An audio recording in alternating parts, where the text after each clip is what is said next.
یو وړه دعا په حدیث کې راغلی ده چې د تشهد نه وروستو او د سلام ګرځولو نه مخکې څوک ووایي نو ټول ګناهونه د ژوند کې الله پاک معاف کوي. او دا حدیث په صحیح سند سره امام نسائی نقل کړی دی.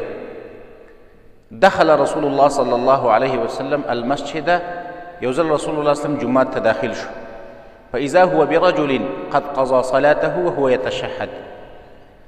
دی جومات کې یو سړی ناست و چې نبي اسلام ورغلی نور مونځ یې پوره کړی دی او صرف تشهد وایي، او د تشهد نه وروسته دا کلمات او دا دعا وویله چې اللهم اني اسألك یا الله الاحد الصمد الذي لم يلد ولم يولد ولم يكن له كفوا احد ان تغفر لي ذنوبي انك انت الغفور الرحيم.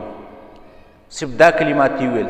رسول الله صلی الله علیه وسلم وفرمایل قد غفر له ثلاثا، درې ځل نبي صلی الله علیه وسلم ویل دته الله بخښنه وکړله، دته بخښنه وشوله، دته بخښنه وشوله.